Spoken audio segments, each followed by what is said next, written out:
America is home to 33 million small businesses, the beating heart of communities across the country. And proof that the American dream is still alive. This is a show about those dreamers and doers and the communities they serve. Their real life stories. Their struggles and successes. Their grit, determination, and passion. And the people who fight to keep their American dream alive. I'm Alfredo Ortiz. I'm Elaine Parker. And it's time for another episode of Main Street Matters, America's small business megaphone.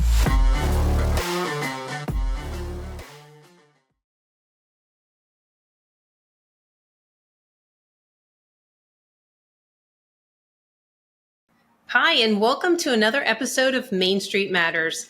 I'm Elaine Parker, the president of the Job Creators Network Foundation. And I'm Jordan Bruno, vice president of Job Creators Network.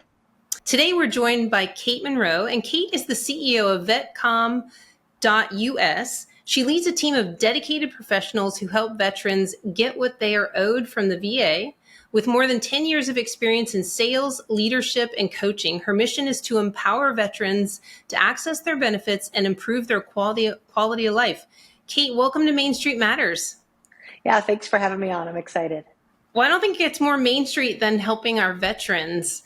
Tell us about your journey. Tell us about Vetcomm and what you all are doing at Vetcomm. So I enlisted into the service back in 1998, and I was in the intelligence community. I thought that I was going to retire from the service. That was my goal. But I ended up getting assaulted. I crushed my nose, eye socket, lacerated my face, crushed my right elbow, my right ankle. I just had a considerable amount of things happen to my person, both physically, spiritually, mentally, and I ended up having to get out early. And I sort of never got that closure. I wanted to finish my journey. I didn't get to finish it. So I ended up putting a pin in it and went on a totally different path, entrepreneurial, sales, leadership. I've written 7 books. I've spoken all over the world. I've trained thousands of people in real estate. But about 2020, right before COVID, I actually opened a car dealership because I had worked in the auto industry for a long time.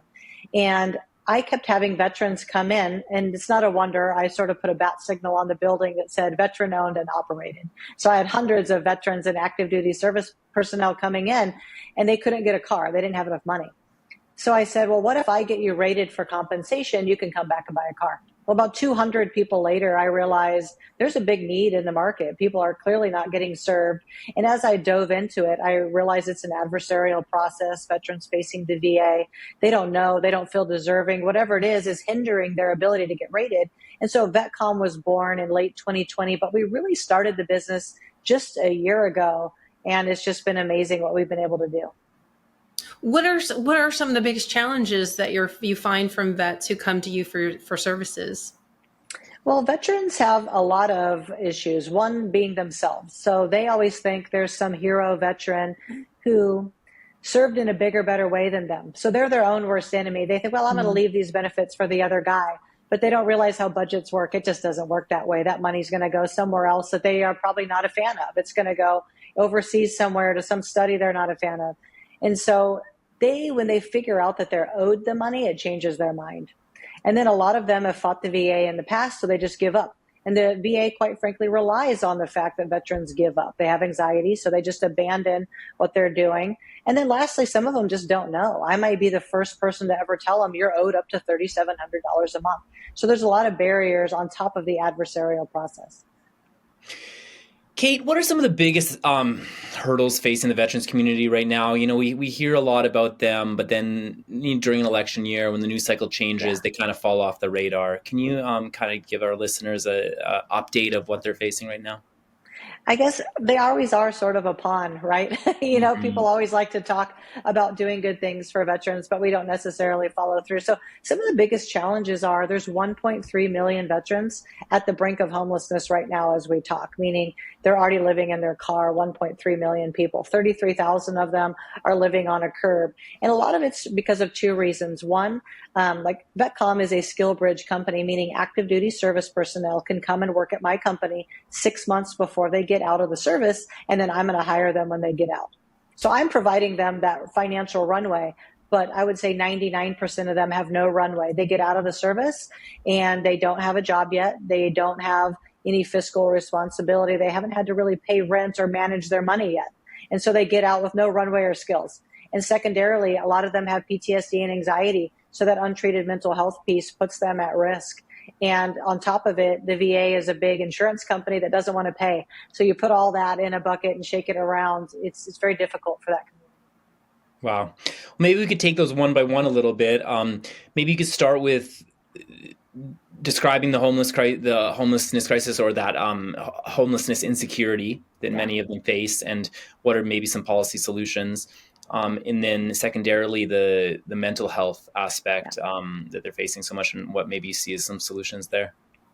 So when I ran for Congress in California's 49th district, I sought to go figure out, why are veterans homeless? Because there's so many good programs for them. Why are they homeless? And is there anything that we can do as a society to sort of pattern interrupt them ever ending up on the streets? And it turns out that there is, right? Becoming a skill bridge providing company, offering active duty military service members the ability to transition successfully to veteran life. That would really help people. Treating their mental health would help. But the biggest thing is we have to deal with what already is, the 33,000 people that are already on the street. In my opinion, we need to build a massive base camp. This would be infrastructured camping. You can't take people from the curb to a condo and think magically they have no more mental health challenges and no more drug issues. We need to put them somewhere that is familiar to them, sort them, treat them, rehabilitate them, then transition them back into society. I'm just curious if part of that transition, do you work with veterans who are trying to start businesses and provide those kinds of services to help them move into that area? Walk us through that. How does that work? So I'll kind of start with my journey. As I said before, I was very high up in sales and management and speaking and doing all these things. And a lot of that comes from my story and my resiliency and grit from having been in the service. But a lot of these veterans think, well, I want to own my own business. Mm-hmm. And a lot of them end up not being successful, not because they don't have the resiliency, grit, drive, determination, and possibly the skills. They don't really know where to point it. Like, where should I be putting these skills and this acumen that I have?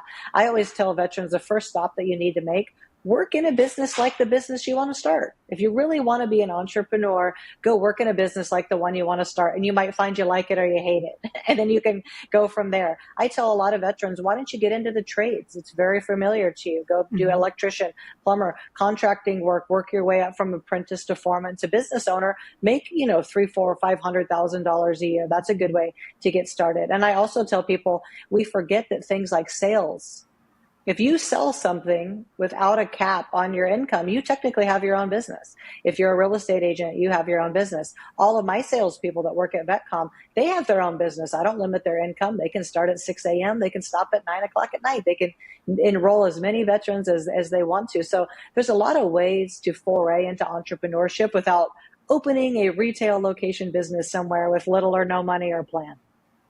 Are there, the Veterans Administration is an area that I'm not familiar with, just having never been in the service too. Are there services or loan services that help those veterans actually start these businesses, or is that more geared towards like an SBA or a bank? It's really an SBA thing that has to happen. Now, I will say this. I have gone to Washington, D.C.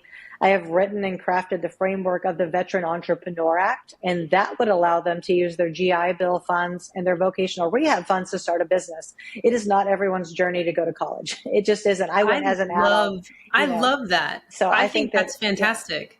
Yeah. And that's what we're trying to work on. And then that would be their equity money, so that the SBA would then loan them enough to, say, get into a franchise situation. What is the status of that bill? Have you gotten any support on that?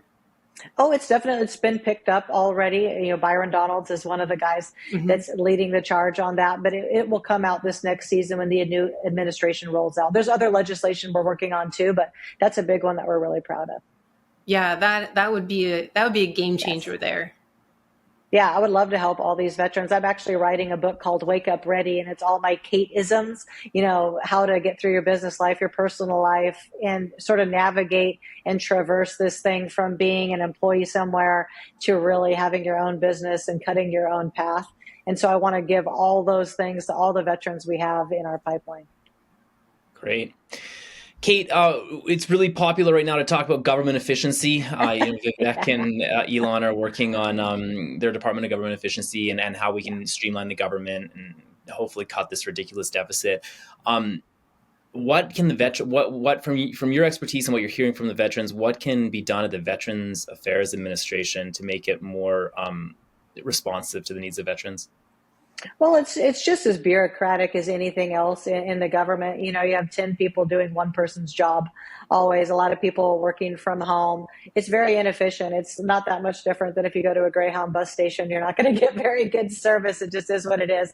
So I think that the things that could save a ton of money would be, and I hate to say this, but they need to cut down on the number of Veteran Health Administration administrators, like all the admin people, all these C-level people. They gave themselves millions of dollars of bonuses for literally doing nothing, not even passing an audit. So they paid themselves millions of dollars while giving very poor service. They also gave and reallocated a lot of the money for the VA HUD-VASH program that's supposed to house these veterans. They gave it to house migrants. They let federal employees and their families be seen in veteran healthcare hospitals. And so the budget is very bloated because they're trying to cover part of the federal budget's healthcare with the Veteran Health Administration's actual budget.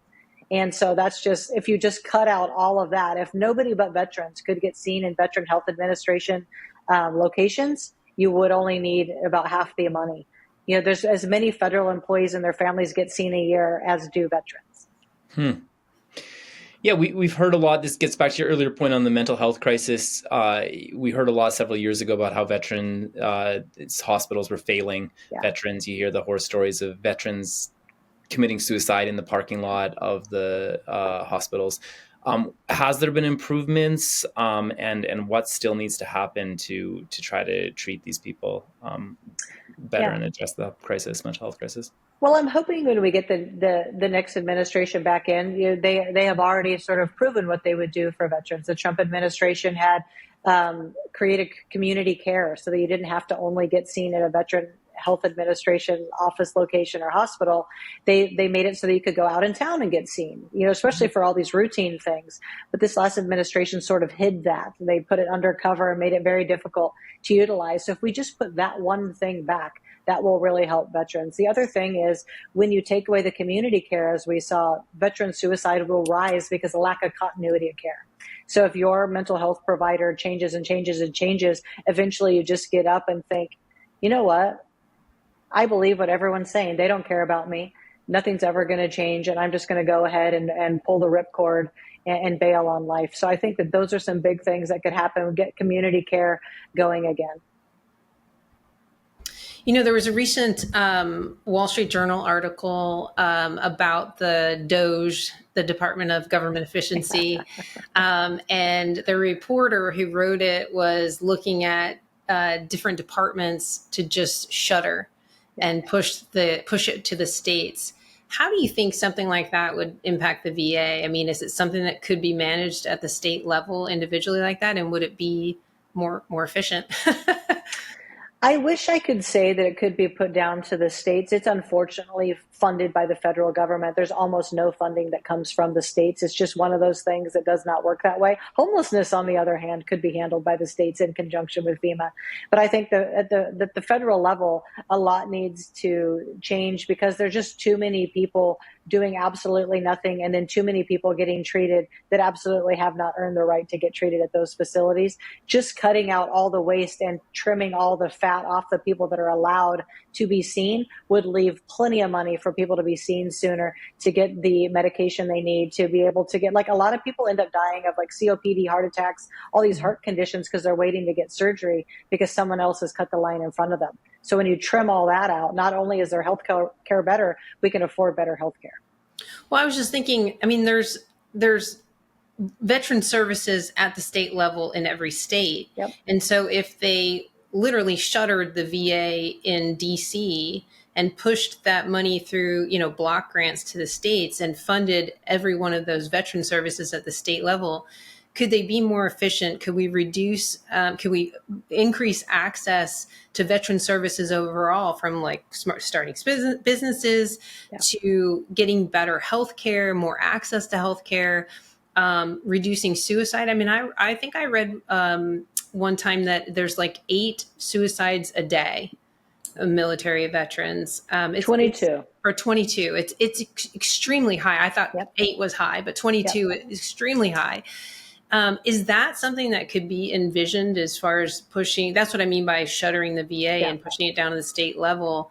Because I think every state's going to have different challenges with, California has a massive homelessness problem, but Oklahoma might have a different issue with their veterans. And so if their veteran services are handling it at the state level, I wonder if we would see better efficiencies. I suppose we could make that argument with every department, right? Pretty much with everything. I would say this, it depends on the state. There's certain states that are very leaned into veterans, and you could probably trust them with those funds, and they would do very good work for the veteran community, and it would be amazing. But would you really want to trust those funds to a state like California? A state like California who invites in, who would prioritize literally anyone over a veteran? Would you really trust that they would do good work with those funds? Now, if those funds were not a pay and pray situation where, I hope you do a good job, if they could be audited and have accountability, I think it'd be amazing to push it down to the states. That would be tremendous, because then every state would get, based on the number of veterans they have, they would get allocated the resource to cover those veterans. But without the accountability piece, I worry about a state like California, especially under the current leadership. They would use those funds for something else, I think. Speaking of California, Kate, I hate to say that. Speaking of California, we hear a lot from our small business members about just how difficult it is a state to do business in. Could you describe, as a small business yourself, some of the biggest challenges you're facing, and then maybe also touch on the big victories in the state? I think Proposition 36. Yeah, I actually just wrote a whole article about this Prop 36 thing. Prop 47 in California basically made crime legal, and Prop 36 made it illegal again. Like, yay, crime is illegal again in California. What a concept. Woo, right? Maybe the law enforcement can actually do their job. But I would like to see it clean up the homeless, drugs, lawlessness problem. I have walked the streets in San Diego, Oceanside, Skid Row, and the Tenderloin, and I can tell you, the amount of open drug use and drug dealing that goes on in the average day would just make your head spin. We were going one day and we accidentally bumped into a drug dealer selling fentanyl, and all of his fentanyl packets went all over the ground. And there was a cop across the street, and the guy just picked him up casually and just went right back to peddling his wares, right on the street. And then you have all these businesses that dealt with all the smash and grab. People got in their minds that they could take basically less than $1,000, not be prosecuted at all. So I think under the Prop 36 banner, you're going to see businesses be reinvigorated, reopen their doors. A lot of people just quite frankly went out of business. If I were a retail location selling widgets, clothing, food to people, I'd be very scared to be in a state like California. I happen to be in a service-based business where we don't necessarily customer face, so we're a little insulated from it. But these other businesses, I've been on national news with people who were sitting next to me, and they said we finally had to give up because people are starting fires in front of our business every day. We have people, urinating on our doorstep every day, robbing us every day. We eventually had to just pack up and move to another state. So I hope under Prop 36, this new administration can breathe life back into California.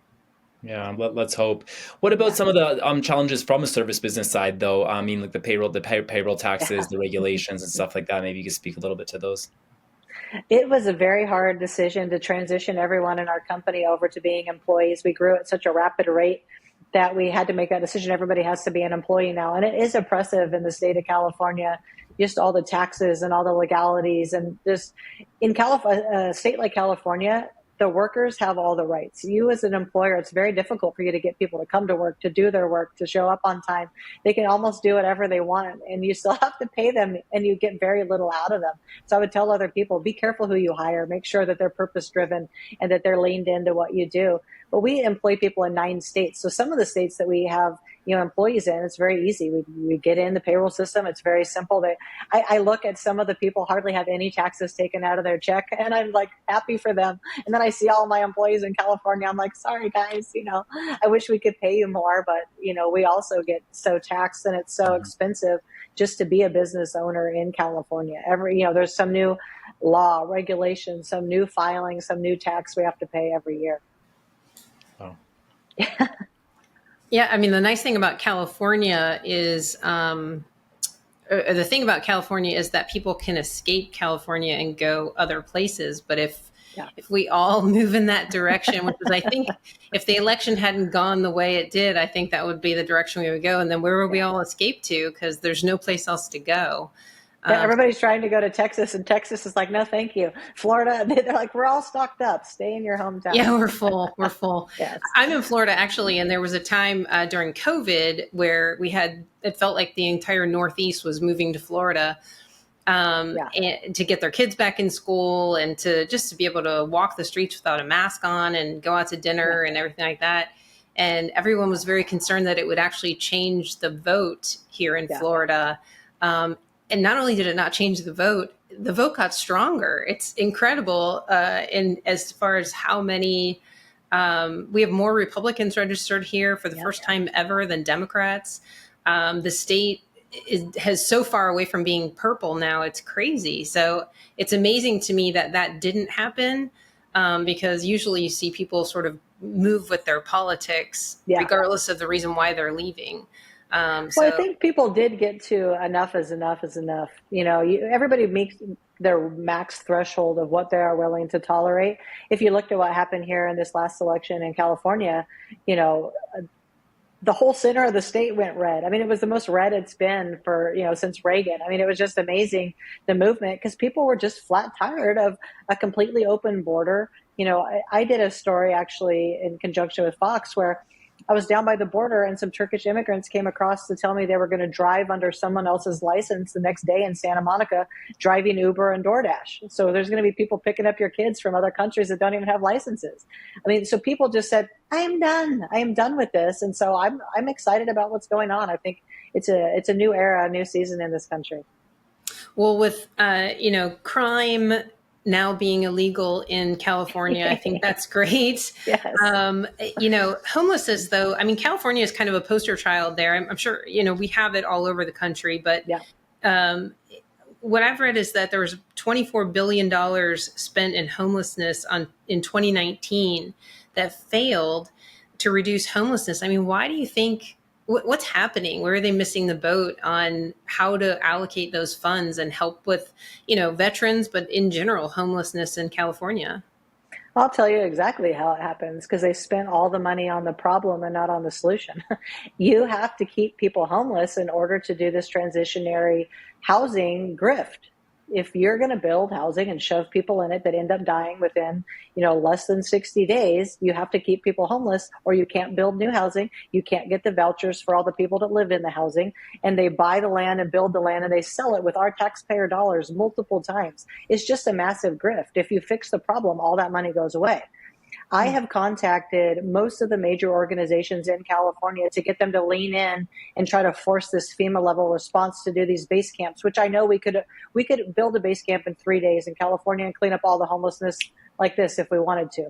But we don't want to, because all these people that sit in air-conditioned buildings that do not go visit the homeless, do not know what they need, do not help them get off the street would lose their jobs. And they'd have to go actually do something for a living. So until our appetite for stopping homeless, drugs, lawlessness, facing the fact that we have massive traumas that people face, mental health crisis in California, the drug issue, until we want to actually get drug dealers off the street, we will continue on with this absurd plan. This much money, give me a quarter of that money. I will clean up all of the homelessness in California and fix it like this. If they wanted it fixed, it'd be fixed. They just don't want it fixed because math. That probably applies to a lot of other areas on fixing problems for sure.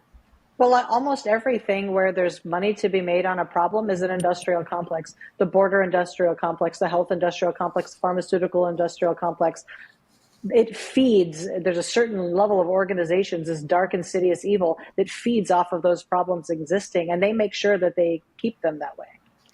The nonprofit industrial complex. The nonprofit industrial complex, correct. And it's one of the worst out there. Yeah. I have said many times, if I become an elected official in a high status, there will be no pay and pray with funds. You put out a plan. If there is no ROI to the community, to the people that paid that money in, you will not be getting the funds. You will be out of business. If they operated like a business with accountability, you'd see a lot of change in this country. Well, I love all the things that you're doing and for our veterans, and I love what you're saying about California as well. Thank you so much for joining us. Can you Thanks for also having me. keep us posted on the progress on the Veterans Entrepreneur Bill? Yes. I Yes, think for sure. I love that. I think that's fantastic. I think it would bring a lot of support to people with good ideas but don't know how to execute on them. So please Yeah. keep us posted on how that goes.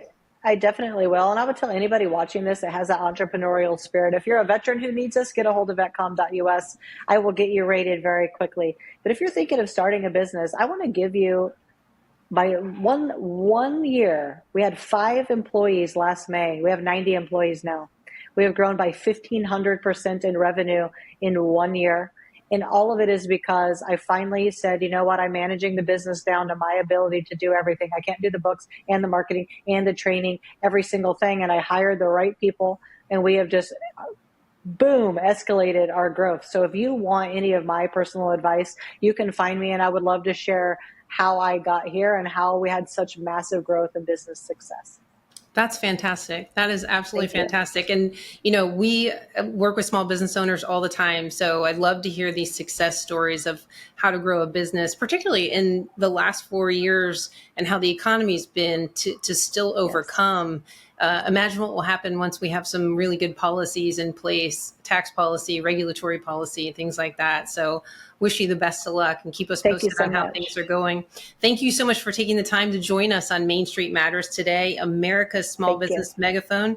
And thank you all for taking the time to tune in and listen. Main Street Matters is part of the Salem Podcast Network. New episodes debut every Wednesday and Friday. Please subscribe to the show at salempodcastnetwork.com or wherever you get your podcast from, and we'll be back soon with another episode.